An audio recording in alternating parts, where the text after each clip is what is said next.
नमस्कार। कैसे हो आप सब। हम अध्याय 6 की बात कर रहे थे, कक्षा 12 एनसीईआरटी की हम लोग बातचीत कर रहे थे। यदि आप यूट्यूब चैनल पर नए हैं तो इसे सब्सक्राइब जरूर करें। कक्षा 12 के विद्यार्थी और एनसीईआरटी अध्ययन करने वाले विद्यार्थियों तक इस वीडियो को शेयर जरूर करें, लाइक जरूर करें। और कैसा है हमारा प्रयास ये कमेंट्स बॉक्स में आप लोग अवश्य दिखाएं। आपका समय खराब किए बिना हम बात कर रहे हैं आज भाग 3 पर। अध्याय 6 के भाग 3 में, पार्ट 3 में आज हम बातचीत करने वाले हैं आपातकाल के परिणाम क्या रहे। बहुत अच्छा प्रश्न आप लोगों से पूछा जाएगा कि आपातकाल के परिणाम क्या रहे या आपातकाल के दौरान क्या क्या हुआ। यदि इन दोनों प्रश्नों को पूछा जाता तो दोनों का उत्तर एक ही है, आपातकाल के परिणाम या आपातकाल के दौरान क्या क्या हुआ। इसका तात्पर्य है कि 25 जून 1975 की मध्य रात्रि को आपातकाल की घोषणा हुई और 26 जून 1975 को आंतरिक अशांति के आधार पर आपातकाल लागू हुआ। ये जो 18 महीने थे, मार्च 1977 में जब इसको समाप्त किया गया, ये जो 18 महीने थे, इन 18 महीनों के दौरान आपातकाल के दौरान क्या क्या हुआ या आपातकाल के क्या परिणाम हुए, उन परिणामों के बारे में हम लोगों को चर्चा करनी है। इसके अलावा हम बातचीत करेंगे कि आपातकाल के संदर्भ में विवाद क्या है। देखिए, विवाद में क्या पढ़ेंगे हम लोग। विवाद में इस बात का अध्ययन करेंगे क्योंकि सरकार का कहना था कि आपातकाल लगाना जरूरी था। सरकार का मानना था कि हालात इस प्रकार से हो चुके थे, परिस्थितियां इस प्रकार से हो रखी थी कि बिना आपातकाल लगाए स्थितियों को कंट्रोल करना संभव नहीं था। सरकार ने आंतरिक अशांति के आधार पर लगाए गए इस आपातकाल के पक्ष में क्या तर्क दिए, उनकी बात हम यहां पर करेंगे। दूसरी तरफ जो आलोचक है, उन आलोचकों का क्या कहना है। आलोचकों का कहना है कि आपातकाल लगाने की कतई आवश्यकता नहीं थी, आपातकाल के ऊपर आपातकाल लगाने की कोई आवश्यकता नहीं थी। तो यहां से प्रश्न यह बनेगा कि क्या आपातकाल लगाना जरूरी नहीं था। कथन के पक्ष में तर्क दीजिए, तब आपको ये तर्क देने पड़ेंगे जो आलोचकों ने जो इस आपातकाल के लगाना जरूरी नहीं था इसके पक्ष में जो तर्क दिए वो आप लोगों को देने होंगे। और अंत में हम बात करेंगे कि आपातकाल की समाप्ति के बाद में 1977 में लोकसभा के चुनाव होते हैं।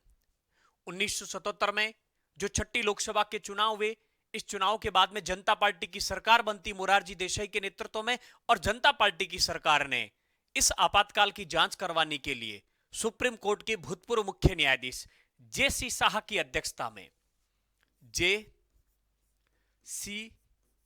शाह की अध्यक्षता में एक आयोग का गठन किया जिसे शाह जांच आयोग के नाम से जाना जाता है। इस शाह जांच आयोग ने 1977 में इसका गठन किया गया था। इस शाह जांच आयोग ने अपनी रिपोर्ट में क्या रिपोर्ट प्रस्तुत की उसके बारे में भी हम लोगों को बातचीत करनी है। तो काफी अच्छे प्रश्न रहेंगे, काफी इंटरेस्टिंग अध्याय है ये। आपने 2 वीडियो नहीं देखे हैं तो जरूर देखें, उससे पहले 5 अध्याय के वीडियो आप लोगों ने नहीं देखे हैं तो जरूर देखें। आइए हम शुरुआत करते हैं लोकतांत्रिक व्यवस्था के संकट के बारे में जो हम लोग बातचीत कर रहे थे, और ये आप लोगों का पार्ट है 3 और उसमें सबसे पहला टॉपिक है आपातकाल के परिणाम। जैसा कि आप लोगों को दिख रहा है, पीडीएफ है आप लोगों के पास में, आपातकाल के परिणाम क्या है। आपके पास में बुक है, उस बुक को खोल सकते हैं। मैं वहीं से आप लोगों को बातें बता रहा हूं और पॉइंट टू पॉइंट मैं आप लोगों से बातचीत कर रहा हूं। तो आपातकाल के परिणाम, आपातकाल के परिणाम या आपातकाल के दौरान क्या क्या हुआ, यह आपकी किताब में अलग दे रखा है, लेकिन लगभग दोनों बातें सेम है, इसलिए मैं एक ही जगह इन दोनों बातों को लेकर साथ में चर्चा करूंगा। जैसा कि आप लोग जानते हैं कि 26 जून 1975 को इंदिरा गांधी ने अपने मंत्रिमंडल की मीटिंग बुलाई और उन सबको अवगत करवाया कि मैंने आंतरिक अशांति के आधार पर अनुच्छेद 352 के तहत अंदरूनी गड़बड़ के आधार पर राष्ट्रीय आपातकाल की घोषणा कर दी है। इसके अलावा मध्य रात्रि को 25 जून 1975 के दिन 25 जून 1975 की मध्य रात्रि को लेफ्टिनेंट गवर्नर के कार्यालय से बिजली आपूर्ति विभाग के पास में फोन जाता है और उनको यह कहा जाता है कि समाचार पत्रों के जो कार्यालय हैं उनकी लाइटें काट दी जाए ताकि 2-3 दिन समाचार पत्र नहीं निकलेंगे, और तब तक जो है हम स्थितियों को कंट्रोल कर लेंगे। और उसके बाद समाचार पत्रों की स्वतंत्रता का गला घोंटने हेतु प्रेस सेंसरशिप लागू कर दी गई। हम उन्हीं सारी बातों के बारे में चर्चा कर रहे हैं कि 26 जून 1975 को जब राष्ट्रीय आपातकाल लागू हुआ अंदरूनी गड़बड़ के आधार पर, तो उसका पहला परिणाम यह हुआ कि बंद, हड़ताल, धरना, प्रदर्शन, इन सब के ऊपर रोक लगा दी गई। इसके बाद में प्रेस सेंसरशिप के तहत समाचार पत्रों की स्वतंत्रता को समाप्त कर दिया गया। आपके मन में प्रश्न उठ रहा होगा, प्रेस सेंसरशिप क्या है? प्रेस सेंसरशिप का तात्पर्य है कि समाचार पत्र में कुछ भी छापा जाएगा तो सरकार से अनुमति लेनी होगी, अर्थात आप सरकार के विरुद्ध में कुछ भी नहीं लिख सकते हैं। इसे हम प्रेस सेंसरशिप के नाम से जानते हैं। इसके अलावा आपातकाल के दौरान निवारक नजरबंदी के तहत 1,11,000 लोगों को गिरफ्तार किया गया। यह शाह जांच आयोग की रिपोर्ट में आंकड़े मिलते हैं। बाकी लाखों लोगों को गिरफ्तार किया गया। 676 नेताओं को गिरफ्तार करके जेलों में डाल दिया गया। कुल मिलाकर आपातकाल लगते ही सब कुछ शांत हो गया। धरना, प्रदर्शन, विरोध, आंदोलन, रामलीला मैदान खाली हो जाता है, कुछ भी नहीं रहता है, एकदम देश में अनुशासन स्थापित हो जाता है। इस राष्ट्रीय आपातकाल के दौरान पुलिस हिरासत में बहुत से लोगों की यातना के दौरान मौत हो गई। हम राजन की पुलिस हिरासत में मौत के बारे में चर्चा हम लोग करेंगे। इसके अलावा दिल्ली के झुग्गी झोंपड़ियों में निवास करने वाले लोगों को विस्थापित किया गया, दिल्ली को स्वच्छ बनाने के उद्देश्य से। जनसंख्या नियंत्रण के अति उत्साही कार्यक्रम के तहत जनसंख्या नियंत्रण करने के लिए जबरन नशबंदियां की गई, जिसका भी काफी आलोचना होती है, क्योंकि दिल्ली में झुग्गी झोंपड़ियों को हटाना और जबरन नशबंदियों में संजय गांधी, जो कि इंदिरा गांधी के बेटे थे, वो किसी भी आधिकारिक पद पर नहीं होने के बावजूद भी उन्होंने इसमें सक्रिय भूमिका निभाई थी। कुल मिलाकर ये बड़ी विकट परिस्थितियां थी। हम एक एक पॉइंट के बारे में बात करते हैं और पॉइंट के माध्यम से प्रत्येक प्रश्न के उत्तर को जानने की कोशिश करते हैं। नंबर 1, धरना, प्रदर्शन, बंद, हड़ताल पर रोक लगा दी गई। आपातकाल लगते ही धरना, प्रदर्शन, बंद, हड़ताल पर रोक लगा दी गई। रोक लगा दी। इसके अलावा सांप्रदायिक नहीं फैले, उसके लिए जमात-ए इस्लामी, जमात-ए, 1 नंबर के प्रश्न पूछे जा सकते हैं आप लोगों के। जमात-ए इस्लामी व राष्ट्रीय स्वयंसेवक संघ, राष्ट्रीय स्वयंसेवक संघ जैसे संगठनों पर प्रतिबंध लगा दिया गया। प्रतिबंध यानी कि इन संगठनों के ऊपर क्या लगा दिया गया? प्रतिबंध लगा दिया गया। इसके अलावा प्रेस सेंसरशिप लागू की गई। प्रेस सेंसरशिप, प्रेस सेंसरशिप के तहत समाचार पत्रों की स्वतंत्रता का गला घोंटा गया। प्रेस सेंसरशिप लागू कर दी गई। जैसा कि मैंने आप लोगों को बताया कि 25 जून की मध्य रात्रि को लेफ्टिनेंट गवर्नर के कार्यालय से बिजली आपूर्ति विभाग में एक फोन जाता है और बड़े बड़े समाचार पत्रों के कार्यालय की बिजली काट दी जाती है, और जब तक उनको वापस बिजली दी जाती है तब तक क्या लागू कर दी जाती है? प्रेस सेंसरशिप लागू कर दी गई थी। इसके अलावा निवारक नजरबंदी के तहत, निवारक नजरबंदी के तहत गिरफ्तारियां, के तहत गिरफ्तारियां, गिरफ्तारियां। देखिए निवारक नजरबंदी क्या होती है? आर्टिकल 22 अनुच्छेद 22 के तहत निवारक नजरबंदी के तहत किसी भी व्यक्ति को 3 माह तक गिरफ्तार किया जा सकता है। निवारक नजरबंदी के तहत किसी व्यक्ति को इसलिए गिरफ्तार नहीं किया जाता है कि उसने कोई अपराध किया, बल्कि अपराध करने का संदेह होने पर भी, अपराध करने की आशंका होने पर भी उसको गिरफ्तार किया जा सकता है। इस आपातकाल के दौरान शाह जांच आयोग की रिपोर्ट के अनुसार 1,11,000 लोगों को, 1,11,000 लोगों को निवारक नजरबंदी के तहत गिरफ्तार करके जेलों में डाल दिया गया था। और इसके परिणामों की किस प्रकार से बातचीत हम लोग कर सकते हैं? चौथा, 5वां पॉइंट, 676 नेताओं को, 676 नेताओं को गिरफ्तार कर जेल में डाल दिया गया था, गिरफ्तार किया गया। देखिए जो भी आंदोलन वगैरह रामलीला में कर रहे थे उन सबको गिरफ्तार करके जेलों में डाल दिया गया था। इसके अलावा मौलिक अधिकारों को निलंबित कर दिया गया था। मौलिक अधिकारों को निलंबित किया गया। मौलिक अधिकारों को निलंबित किया गया। चूंकि आपातकाल के दौरान मौलिक अधिकारों को निलंबित किया जा सकता था, यह प्रावधान तो बाद में हुए कि आप आपातकाल के दौरान भी अनुच्छेद 20 और 21 को निलंबित नहीं कर सकते, लेकिन पहले ऐसी व्यवस्थाएं नहीं थी। राष्ट्रपति के द्वारा मौलिक अधिकारों को निलंबित कर दिया गया था। मौलिक अधिकारों के बिना पहली बार लोगों को पता चला कि जीवन कितना मुश्किल हो जाता है। मौलिक अधिकारों को निलंबित किया गया। लोगों की जब गिरफ्तारियां हुई तो उन गिरफ्तारियों के बाद जब लोग बंदी प्रत्यक्षीकरण याचिका जारी करवाने के लिए बंदी प्रत्यक्षीकरण याचिका के संदर्भ में हाईकोर्ट में गए, तो बहुत से हाईकोर्ट ने कहा कि आपातकाल के दौरान भी व्यक्ति को बिना कारण गिरफ्तार नहीं किया जा सकता और बंदी प्रत्यक्षीकरण याचिका जारी की जा सकती। लगभग 13-14 हाईकोर्ट ने फैसला दिया कि राष्ट्रीय आपातकाल के दौरान भी बंदी प्रत्यक्षीकरण याचिका जारी की जा सकती है और लोगों को बिना कारण गिरफ्तार नहीं किया जा सकता है। लेकिन आपको जानकर आश्चर्य होगा कि अप्रैल 1976 को ये जब एक से अधिक हाईकोर्ट में एक जैसे मामले आ गए, तब हाईकोर्ट के सारे मामले सुप्रीम कोर्ट में मंगवा लिए जाते हैं और सुप्रीम कोर्ट ने एक फैसला दिया जिसके तहत बंदी प्रत्यक्षीकरण याचिका पर सुनवाई नहीं की जा सकती है। यह सुप्रीम कोर्ट का फैसला भी विवादित फैसला माना जाता है और इसको भी प्रतिबद्ध न्यायपालिका की श्रेणी में रखा जाता है। प्रतिबद्ध यानी कि सरकार के हित में फैसला था। तो एक बार प्रतिबद्ध न्यायालय की बात और स्पष्ट हुई कि हाईकोर्ट कह रहे हैं कि बंदी प्रत्यक्षीकरण याचिका पर सुनवाई की जा सकती है, लेकिन सुप्रीम कोर्ट ने कह दिया नहीं, राष्ट्रीय आपातकाल के दौरान असाधारण स्थितियां होती है और इस दौरान बंदी प्रत्यक्षीकरण याचिका पर सुनवाई नहीं की जा सकती है। बहुत से लोगों ने इन आपातकाल का विरोध किया।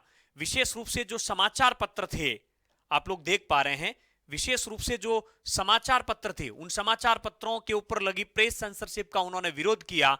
इंडियन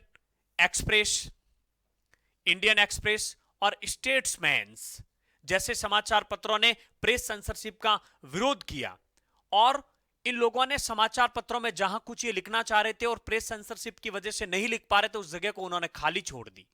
इसके अलावा सेमिनार और मेन स्ट्रीम जैसी पत्रिकाओं ने सेंसरशिप के आगे घुटने टेकने की जगह बंद होना ठीक समझा और धीरे धीरे उन्होंने यानी कि लिप लेटर के नाम से या न्यूज लेटर के नाम से कुछ लेटर्स निकालकर कार्टून के माध्यम से अपनी बात को सरकार तक पहुंचाने, जनता तक पहुंचाने की कोशिश की। तो ध्यान रखना, 4 समाचार पत्र के बारे में बातचीत आई है। एक है इंडियन एक्सप्रेस और स्टेट्समैन्स, सेमिनार और मेन स्ट्रीम। ये जो समाचार पत्र थे, इन्होंने जैसे कि इंडियन एक्सप्रेस और स्टेटमेंट्स ने तो प्रेस सेंसरशिप का विरोध किया और जगह खाली छोड़ देते थे जो बात जनता तक लिखना पहुंचाना चाह रहे थे, लेकिन प्रेस सेंसरशिप की वजह से नहीं लिख पाते थे। सेमिनार और मेन स्ट्रीम जैसे समाचार पत्रों ने जो है बंद होना ठीक समझा और न्यूज लेटर और लिफ लेटर के माध्यम से जनता तक अपनी बात पहुंचाते थे। इसके अलावा शिवराम कारंथ 8 नंबर समाचार पत्रों ने विरोध किया, जिसमें हमने 4 समाचार पत्रों के बारे में बात की। इसके अलावा शिवराम कारंथ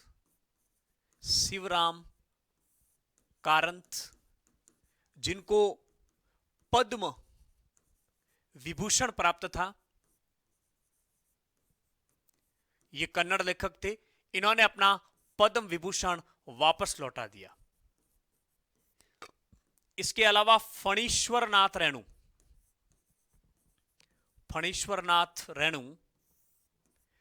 इनको पद्मश्री प्राप्त था, इन्होंने भी अपना पद्मश्री वापस लौटा दिया। लेकिन इस प्रकार का विरोध बहुत कम लोग कर पाए, बहुत कम लोगों ने इस प्रकार के विरोध के स्वर जो है निकाले, बाकी सब लोगों ने इन सारी चीजों को सहन किया था। दिल्ली में झुग्गी झोपड़ियों से लोगों को विस्थापित किया गया। झुग्गी झोपड़ियों में रहने वाले लोगों को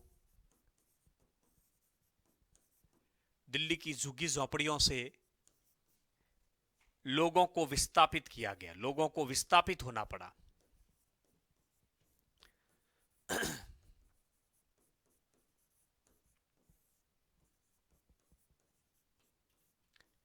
इसके अलावा जबरन नसबंदियां की गई, जबरन नशबंदियां की गई, और जो लोग नशबंदियां करवाते थे उनको जमीनें वगैरह दी जाती थी, इसलिए कुछ लोगों ने अपने स्थान पर दूसरे लोगों की नशबंदियां करवा दी। तो इस प्रकार के मामले भी जो है देखने को मिलते हैं आपातकाल के दौरान।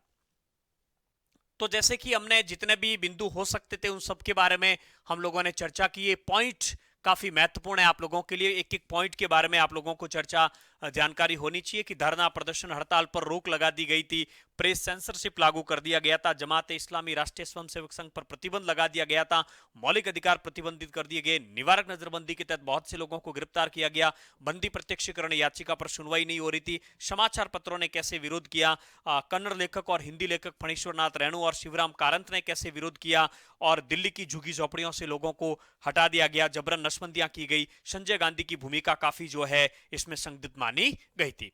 इसके अलावा आपातकाल के दौरान ही एक नंबर का प्रश्न आप लोगों से पूछा जा सकता है, अगला जो भी पॉइंट हो रहा है 12वां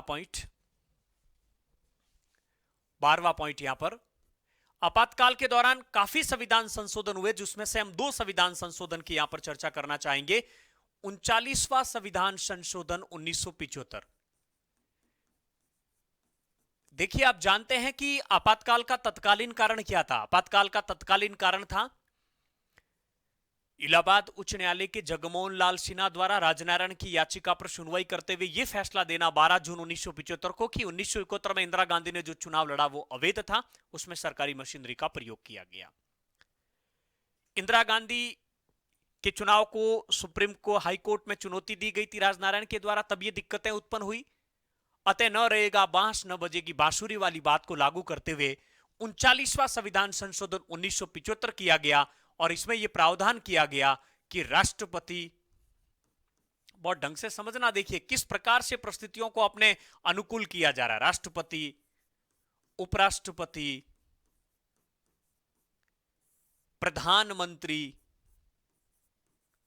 प्रधानमंत्री और लोकसभा अध्यक्ष। 39वें संविधान संशोधन 1975 के तहत यह प्रावधान किया गया कि राष्ट्रपति, उपराष्ट्रपति, प्रधानमंत्री और लोकसभा अध्यक्ष के चुनाव को न्यायपालिका में चुनौती नहीं दी जा सकती है, यानी कि न्यायपालिका के दायरे से बाहर कर दिया, न्यायपालिका के दायरे से बाहर कर दिया। और यह प्रावधान किया गया कि इनके चुनाव के संदर्भ में कोई विवाद होगा तो संसद के अधिकरण के तहत इनकी क्या की जाएगी, जांच की जाएगी, ताकि भविष्य में कभी इस प्रकार की दिक्कत उत्पन्न नहीं हो। इस प्रकार के प्रावधान किए गए। बाद में हालांकि इनको समाप्त कर दिया गया था जनता पार्टी की सरकार के समय 44वें संविधान संशोधन के तहत। तो 39वां संविधान संशोधन 1975 किया गया, और इसके तहत यह प्रावधान किया गया कि राष्ट्रपति, उपराष्ट्रपति, प्रधानमंत्री और लोकसभा अध्यक्ष के चुनाव को न्यायपालिका के दायरे से बाहर कर दिया, न्यायपालिका में आप उसको चुनौती नहीं दे सकते हैं। एक और संविधान संशोधन काफी महत्वपूर्ण प्रश्न रहेगा आप लोगों के, 42वां संविधान संशोधन 1976। ध्यान रखना, आपातकाल के दौरान ही, आपातकाल की पृष्ठभूमि में ही किया गया था 42वां संविधान संशोधन 1976। काफी अच्छा प्रश्न आप लोगों के लिए बनेगा। स्वर्ण सिंह समिति की सिफारिश पर यह संशोधन किया गया। ध्यान रखना, स्वर्ण सिंह समिति की सिफारिश पर, आपकी किताब में बहुत कम दे रखा है, स्वर्ण सिंह समिति की सिफारिश पर यह संशोधन किया गया था। और इस संविधान संशोधन के तहत जो प्रावधान तो बहुत कुछ किए गए, इसे लघु संविधान भी कहा जाता है, इसे इंदिरा संविधान भी कहा जाता है। भारतीय संविधान के लगभग 58 अनुच्छेदों में संशोधन किया गया था। इतना अधिक संशोधन आज तक भारत के किसी भी संविधान संशोधन के तहत संविधान के साथ नहीं किया गया था।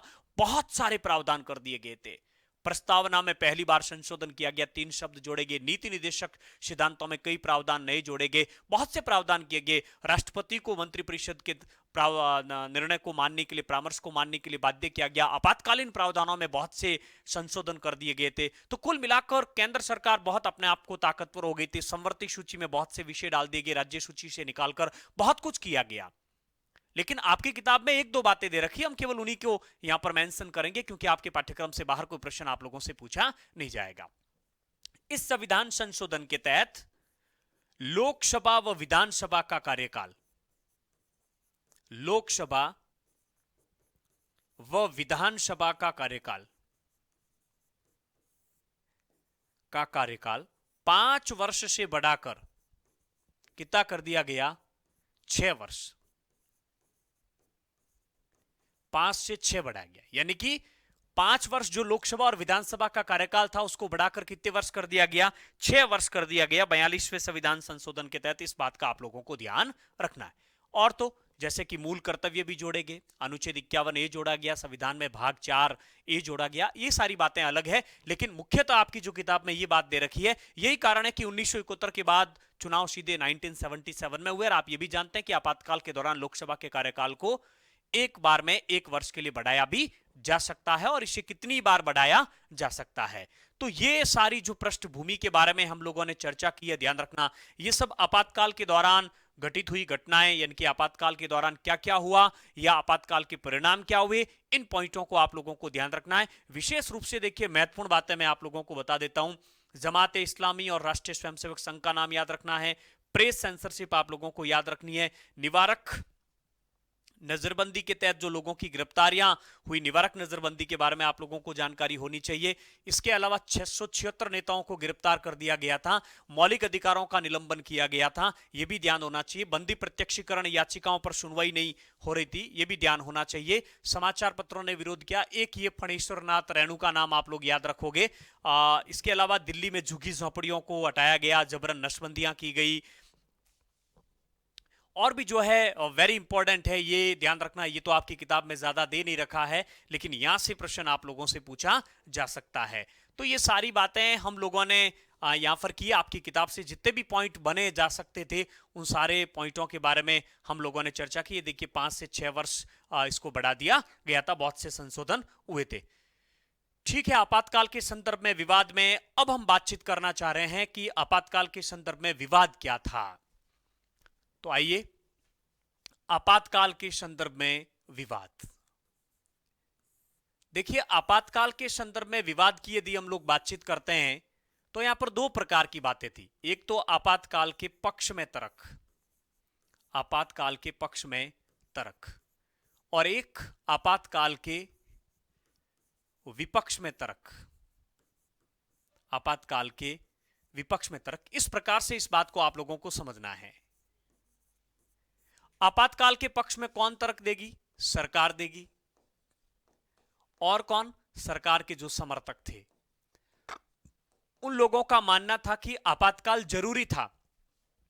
उस समय की परिस्थितियां इस प्रकार की थी कि आपातकाल जरूरी था। तो इन्होंने अपने पक्ष में क्या तर्क दिए और विपक्ष में कौन तर्क देंगे? आलोचक, जो आपातकाल के आलोचक थे, या हम कह सकते हैं कि जो विपक्ष था उस समय का, जयप्रकाश नारायण, जगजीवन राम चौधरी, चरण सिंह, मोरारजी देसाई, उन लोगों ने इसके विपक्ष में तर्क दिए। क्या प्रश्न पूछा जाता है, उसके आधार पर आप लोगों को बात करनी है। सबसे पहले हम बात करते हैं सरकार ने इसके पक्ष में क्या तर्क दिए। तो सरकार ने आपातकाल के समर्थन में पहला तर्क यह दिया कि लोकतांत्रिक तरीके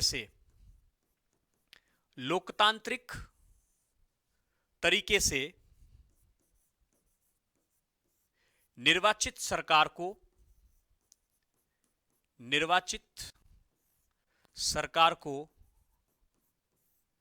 कार्य करने नहीं दिया जा रहा। निर्वाचित सरकार को कार्य करने नहीं दिया जा रहा है, कार्य करने नहीं दिया जा रहा था, नहीं दिया जा रहा था। सरकार का तर्क था कि बार बार बंद, हड़ताल, धरना, प्रदर्शन से सरकार का ध्यान भंग होता है, प्रदर्शन से सरकार का ध्यान भंग होता है, सरकार का ध्यान भंग होता है। और सरकार का मानना था कि बार बार धरना प्रदर्शन से कानून व्यवस्था बिगड़ रही थी, कानून व्यवस्था बिगड़ रही थी। सरकार का यह भी मानना था कि इस प्रकार के बार बार के धरना प्रदर्शन बंद हड़ताल होने से सरकार विकास के कार्य नहीं कर पा रही थी, विकास कार्य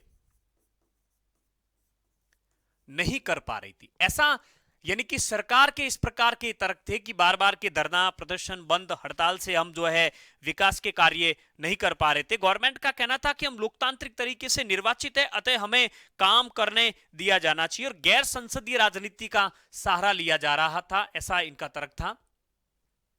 गैर संसदीय तरीकों का सहारा लिया जा रहा था, गैर संसदीय तरीकों का सहारा लिया जा रहा था, गैर संसदीय तरीकों का सहारा, जो कि ठीक नहीं था सरकार के अनुसार।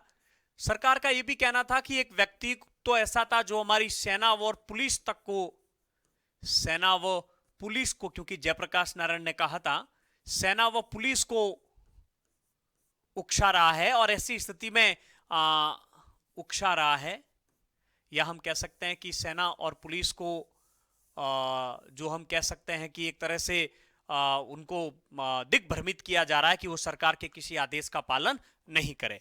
तो उनका मानना था कि ये जो गैर संवैधानिक साधनों के द्वारा, इंदिरा गांधी का कहना था कि गैर संवैधानिक साधनों के द्वारा, गैर संवैधानिक तरीकों से मुझे पद से हटाया जा रहा था, गैर संवैधानिक तरीकों से मुझे हटाना चाह रहे थे, क्योंकि इस्तीफा मांगा गया था, हटाना चाह रहे थे। इंदिरा गांधी का मानना था कि वास्तव में कोई सरकार है तो वो किस प्रकार से इन सारी चीजों को चुपचाप सहन कर सकती है, या किस प्रकार से सब सारी चीजों को देख सकती थी। तो इस प्रकार से उन्होंने शाह जांच आयोग को भी रिपोर्ट में कहा कि विनाशकारी ताकतें सरकार के प्रगतिशील कार्यक्रमों में जो है अड़ंगा डाल रही है, मुझे गैर कानूनी तरीके से हटाया जा रहा है। गैर संसदीय राजनीति का सहारा लिया जा रहा है, जिससे देश में अस्थिरता पैदा हो रही है, प्रशासन को विकास के काम नहीं करने दिए जा रहे, कानून व्यवस्था भंग हो रही है, धरना प्रदर्शन सामूहिक कार्रवाई देश के लिए ठीक नहीं है। बार बार इस प्रकार से जो है ये स्थितियां होने से सरकार ठीक से काम नहीं कर पा रही है। तो ये सरकार ने अपने पक्ष में तर्क दिए थे आपातकाल लगाने के लिए, और कांग्रेस पार्टी में एक राजनीतिक दल उसके गठबंधन में शामिल था और उसका नाम था सीपीआई। भारतीय कम्युनिस्ट पार्टी का कहना था कि भारत की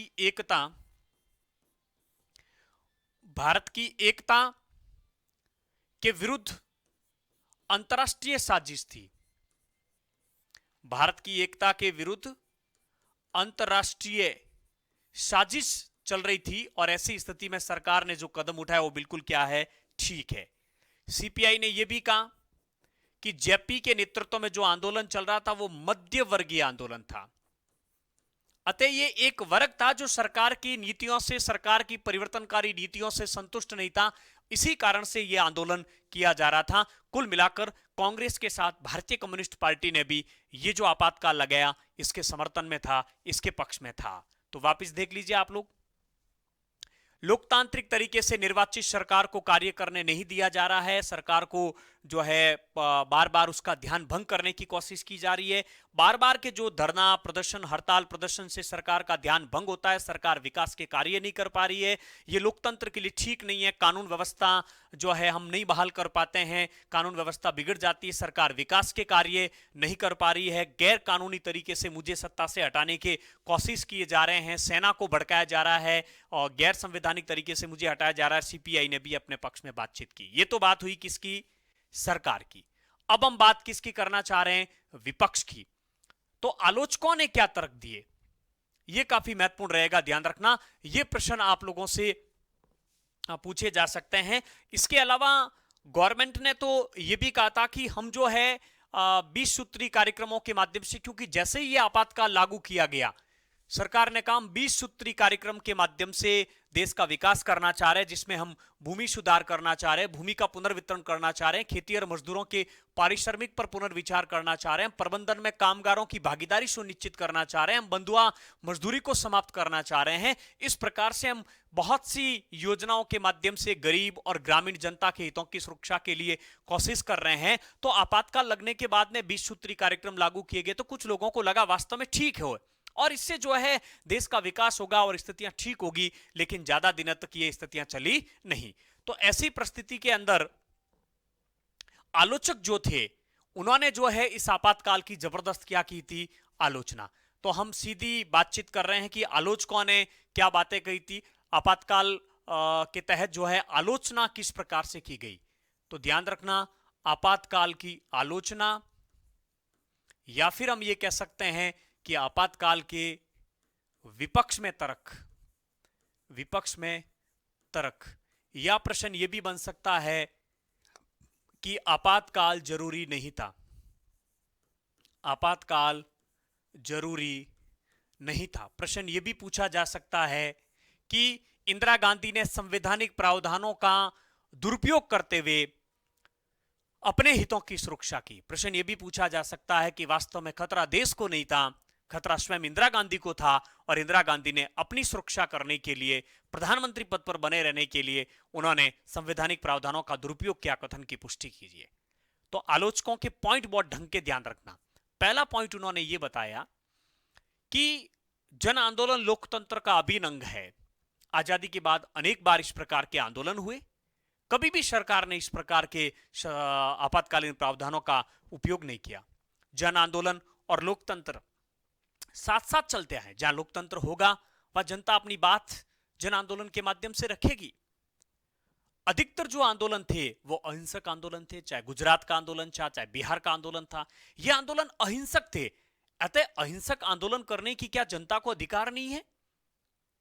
तो सरकार ने उन आंदोलनों को देश विरोधी कैसे घोषित कर दिया? अतः आपातकाल लगाने जैसी कोई परिस्थिति थी नहीं। दूसरा, उन्होंने कहा कि आपातकाल के दौरान जितने भी लोगों को गिरफ्तार किया गया उन लोगों के ऊपर किसी प्रकार की देश विरोधी गतिविधियों का आरोप नहीं था। जिन लोगों को गिरफ्तार किया गया उनके ऊपर किसी प्रकार के पहले से कोई मुकदमे नहीं थे। तो अहिंसक तरीके से लोग प्रदर्शन कर रहे थे और उनको गिरफ्तार करना ठीक नहीं था। तीसरा तर्क उन्होंने दिया कि माना कि परिस्थितियां हद से बाहर जा भी रही थी तो सरकार के पास रोजमर्रा की कानून व्यवस्था को लागू करने के लिए बहुत से तरीके थे, आपको आपातकाल लगाने की क्या आवश्यकता थी। और चौथा जो तर्क वो ये देते हैं कि देश में देश की सुरक्षा की जिम्मेदारी गृह मंत्रालय की होती है और गृह मंत्रालय ने कभी भी इस प्रकार की चिंता जाहिर नहीं की। उस समय तत्कालीन गृह मंत्री के करुणाकरण ने भी कभी इस प्रकार की बात नहीं रखी। तो गृह मंत्रालय ने कभी भी देश में अशांति या देश की एकता और अखंडता के लिए खतरा या देश के लिए खतरा जैसी बात को कभी भी उन्होंने सार्वजनिक नहीं किया। तो फिर देश के प्रधानमंत्री को कैसे लग गया कि देश को खतरा है? तो ये कुछ तर्क दिए जाते हैं कि वास्तव में आपातकाल की आवश्यकता नहीं थी, बल्कि इंदिरा गांधी ने स्वयं की सुरक्षा के लिए आपातकाल। ये जो 4 बिंदु बताए ना मैंने आप लोगों को, बड़े महत्वपूर्ण है, ध्यान रखना। पहला पॉइंट, जन आंदोलन लोकतंत्र के अभिन्न अंग। जन आंदोलन लोकतंत्र के अभिन्न अंग, यानी कि जहां लोकतंत्रात्मक शासन होगा वह जनता अपनी बात सरकार तक पहुंचाने के लिए, अपनी मांगों के लिए आंदोलन करेगी। आंदोलन लोकतंत्र के लिए घातक नहीं हो सकते। दूसरा, गुजरात व बिहार के आंदोलन, गुजरात का आंदोलन मोरारजी देसाई और बिहार का जयप्रकाश नारायण के आंदोलन अहिंसक थे। क्या देश में जनता को अहिंसक आंदोलन करने का भी अधिकार नहीं है? जयप्रकाश नारायण ने तो पहले ही कहा था कि मैं आंदोलन का नेतृत्व तभी करूंगा जब आंदोलन अहिंसक होंगे। तीसरा, गिरफ्तार लोगों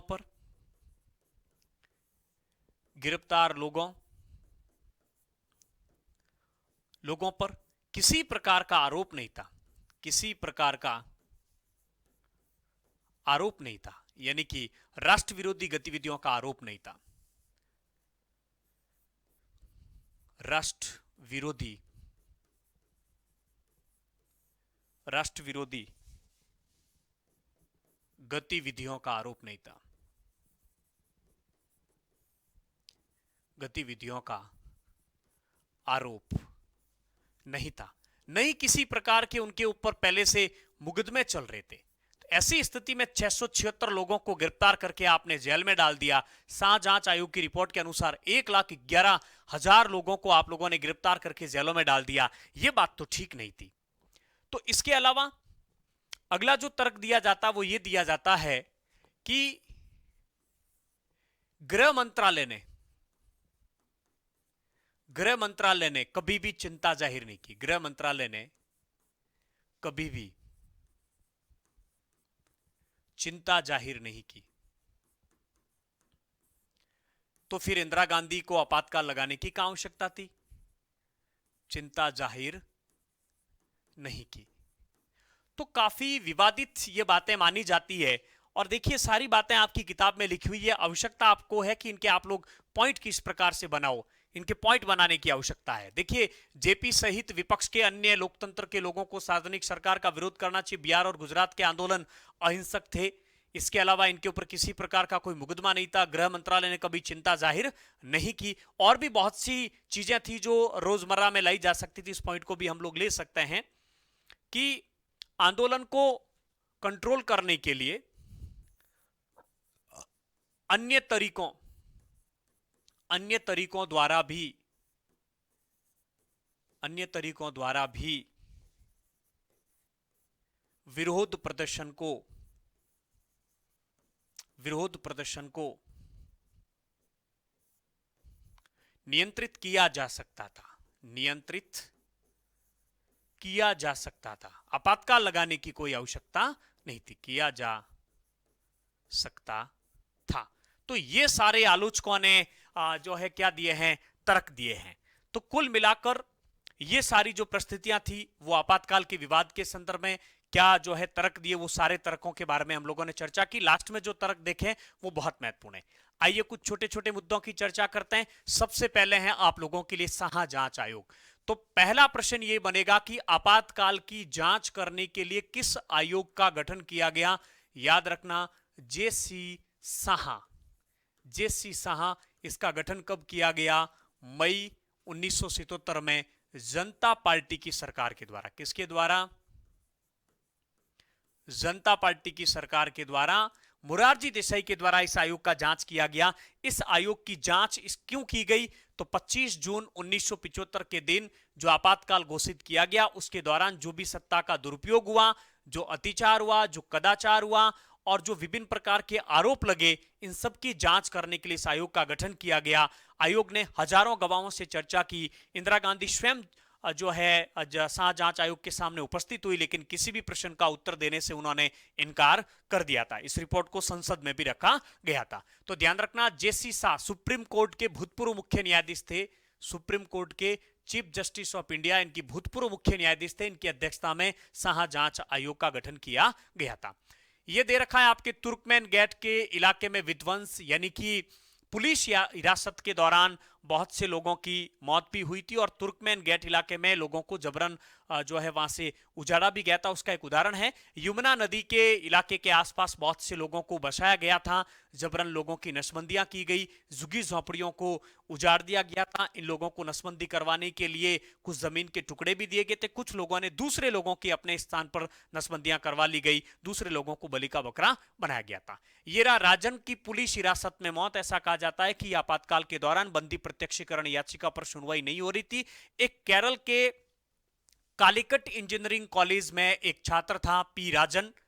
मार्च 1976 में ऐसा कहा जाता है कि उसको एक अन्य छात्र जोसेफ चाली के साथ छात्रावास से उठा लिया गया।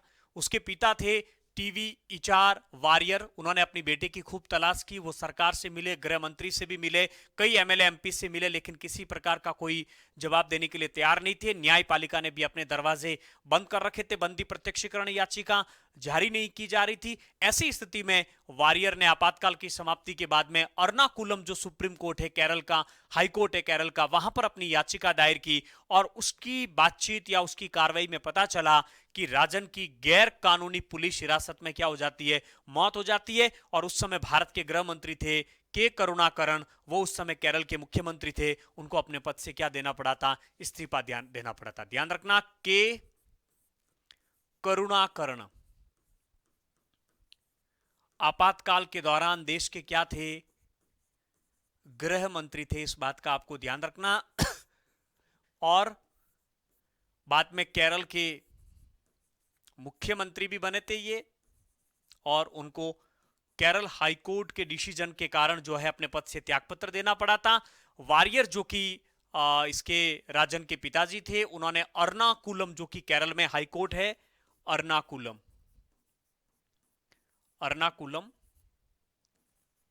केरल हाईकोर्ट यहां पर स्थित है। यहां पर ये डिसीजन आया था इनके पक्ष में। तो कुल मिलाकर हमने बहुत सी बातें, और अंत में देखिए जब आपातकाल लगाते समय इंदिरा गांधी ने आकाशवाणी को संबोधित करते हुए क्या बात कही थी, ये भी आपातकाल लगाने के सरकार के पक्ष में तर्क आप मान सकते हैं कि लोकतंत्र के नाम पर खुद लोकतंत्र की राह को रोकने की कोशिश की जा रही है। वैधानिक रूप से निर्वाचित सरकार को काम करने नहीं दिया जा रहा। बार बार के आंदोलन हड़ताल से हिंसक घटनाएं हो रही है। एक आदमी तो जो है सेना और पुलिस को भी बगावत करने के लिए उकसा रहा है। विघटनकारी ताकतें इस प्रकार से कार्य कर रही है कि सांप्रदायिकता की हवा फैल रही है। ऐसी स्थिति में देश की एकता पर खतरा मंडरा रहा है। वास्तव में कोई सरकार है तो चुपचाप कैसे ये सारी चीजें देख सकती है? अतः मजबूरन नहीं चाहते हुए भी हम देश की इतनी बड़ी आबादी को खतरे में नहीं डाल सकते हैं, इसलिए हमने आपातकाल लगाया। इंदिरा गांधी ने 26 जून 1975 को आकाशवाणी के माध्यम से देश को संबोधित करते हुए अपनी बात को रखा था। तो इस प्रकार से आज हमने इस तीसरे भाग में आपातकाल के परिणामों की चर्चा की, आपातकाल के दौरान क्या क्या हुआ उसके बारे में चर्चा की, जांच आयोग के बारे में चर्चा की। हमने ये देखा कि आपातकाल के पक्ष और विपक्ष में क्या तर्क थे, आलोचकों ने आपातकाल की किस प्रकार से आलोचना की। तो वीडियो को लाइक करें, सब्सक्राइब करें, चैनल पर नए हैं तो कक्षा 12 और एनसीईआरटी से प्रतियोगिता परीक्षाओं की तैयारी करने वाले विद्यार्थियों के तक इसे जरूर पहुंचाएं। कल अगले दिन यानी कि अगला वीडियो जो कि इस अध्याय का अंतिम वीडियो होगा, पहली बार इस एक अध्याय का चौथा वीडियो आएगा, क्योंकि काफी लंबा अध्याय है इसलिए हमने छोटे छोटे टुकड़ों में इसको बांटकर आप तक पहुंचाने का उचित समझा। आप सभी का स्नेह बना रहे, इसी प्रकार से आप लोग हमारे चैनल पर बने रहें, लगातार अपनी तैयारी को मजबूत करते रहें। इन्हीं शुभकामनाओं के साथ थैंक यू वेरी मच।